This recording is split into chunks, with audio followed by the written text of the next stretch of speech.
ইমাম মাহদী আবার কখন আসবে? আমরা তো বুঝলাম ইমাম মাহদী আসবেন, তারপরে দাজ্জাল, তারপরে ঈসা আলাইহিস সালাম, তারপরে খেলাফা, এই তো। ইমাম মাহদী আবার কখন? আমাদের বুয়েটের মাহদী বের হয়, পাঞ্জাব থেকে মাহদী বের হয়, হ্যাঁ, বাংলাদেশের ওই কোনায় মাহদী বের হয়, সৌদি আরব থেকে ওই কোনা থেকে মাহদী বের হয়, হয় না? খুব ভালো করে মনে রাখবেন, যতক্ষণ এই বিশ্বে একটা মালহামা না হচ্ছে মাহদী আসছেন না। কথা ক্লিয়ার? এই বিশ্বে যতক্ষণ একটা মালহামা না হচ্ছে মাহদী আসছেন না। তিনি আসবেন ফাতিমা রাদিয়াল্লাহু আনহার বংশ থেকে।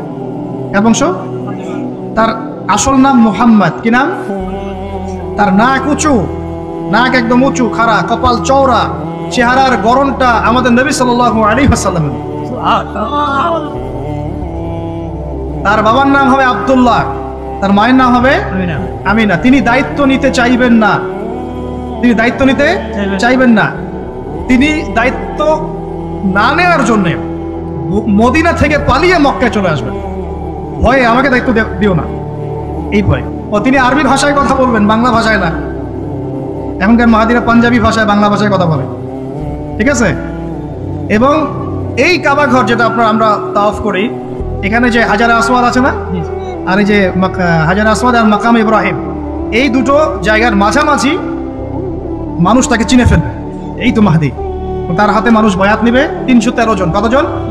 ওই তালুত বাহিনীটা ৩১৩, বদরও ৩১৩, এখানেও ৩১৩। এবার শুরু হবে আসল খেলা। এবার প্রথমে ওই আরবেরই একটা গোত্র বনু কালব। কোন গোত্র? এই বনু কালব এই ইমাম মাহদীর বিরুদ্ধে যুদ্ধ করবে। আল মাহদী এই যুদ্ধে জয়লাভ করবেন ইনশাআল্লাহ।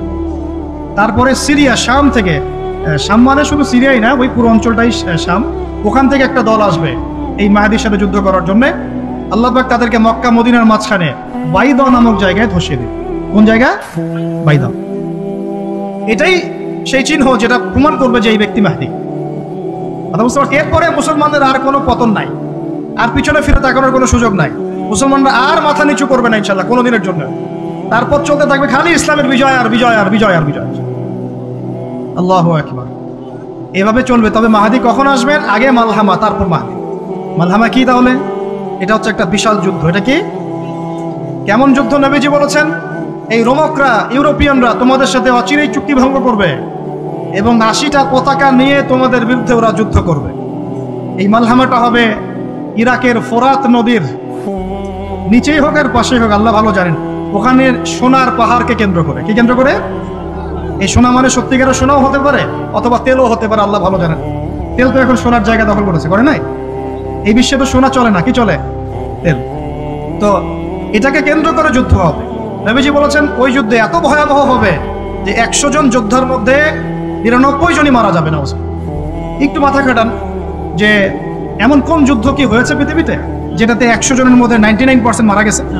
তার মানে এটা হয়নি এখনো। আর একটা যুদ্ধে এত পার্সেন্ট মানুষ কিভাবে মরতে পারে? যদি সেটা ঢাল তলোয়ারের যুদ্ধ হলে কি মরতে পারে? নিশ্চয়ই এমন কোন অস্ত্র সেখানে প্রয়োগ করা হবে যাতে একাধারে অনেক মানুষ তাড়াতাড়ি মারে। এটা এই অস্ত্র এখনকার যুগের কি অস্ত্র? নিউক্লিয়ার ওয়েপন্স হতে পারে, হতে পারে যদি এই যুগে সেটা হয়। আর যদি আল্লাহ পাক এটাকে আবার পূর্বের অবস্থায় নিয়ে যান, সেটাও হতে পারে, আল্লাহ ভালো জানেন। আমরা এটাকে ইন্টারপ্রিটেশন বলছি, এটা সঠিক হতে পারে, বেঠিক হতে পারে, অ্যাটলিস্ট একটা ধারণা তো পাচ্ছি। তারপর এই ইউফ্রেটিস নদীর এই সোনার পাহাড়কে কেন্দ্র করে এটা ঘটনা ঘটে। আল্লাহ নবী আরো বলেছেন সাল্লাল্লাহু আলাইহি ওয়াসাল্লাম, মুসলমানরা, আমাদের কথা বলছি, মুসলমানরা তোমরা যেন সেখানে হাতও না বাড়াও, কোন মুসলমান যেন ওই সোনায় হাতও না বাড়ায়, মানে ওই দিক থেকে আমরা যেন সম্পূর্ণ মুক্ত থাকি, ওরা মারামারি করে শেষ হয়ে যায়। বিশ্বটা হয়তো সংক্ষিপ্ত হয়ে আসতে পারে যদি এরকম কোনো ম্যাসিভ নিউক্লিয়ার যুদ্ধ হয়ে যায়, যেটার আশঙ্কা অনেকেই করেন। মিলিটারি অ্যাফেয়ার্স যারা করেন তারা করেন, পলিটিক্স যারা করেন তারা করেন। এবং এই জায়নিস্টরা চাচ্ছে, এই জায়নিস্টরা খুব করে চাচ্ছে বিশ্বে এমন একটা যুদ্ধ লাগুক। একবার ইউক্রেন রাশিয়ার ইস্যু তুলে দেয়, একবার সিরিয়ার ইস্যু তুলে দেয়, একবার আফগান ইস্যু তুলে দেয়, একবার ইরাকে ইস্যু তুলে দেয়, একবার প্রথম বিশ্বযুদ্ধ লাগায়, একবার দ্বিতীয়টা লাগায়। ওরা খুব করে চাচ্ছে যেন আরো একটা লাগে। এবার যদি লাগে তাহলে এটা কনভেনশনাল যুদ্ধ হবে না, এটা দেখবেন একটা নিউক্লিয়ার যুদ্ধ হয়ে গেছে। সেটা হয়ে গেলে ওয়ার্ল্ডের আয়তন আর এমন থাকবে কিনা আল্লাহ ভালো জানে। এগুলো ভাবতে হবে এবং আমাদের করণীয় ফিক্স করতে হবে। তবে করণীয় ওই কথাগুলো যেগুলো আগে বলেছি। যদি কিয়ামত হতে আর একদিনও বাকি থাকে, করণীয় এগুলোই থাকবে, চেঞ্জ হবে না, তাই না? কিয়ামত হতে যদি একদিনও বাকি থাকে তাহলেও আমাদের কাজ ইলম অর্জন, আমল করা, পরিবার ঠিক করা, হালাল খাওয়া, বেশি বেশি তাজকিয়া, দাওয়াত ও জিহাদ। আর কোনো আমল আছে আমাদের?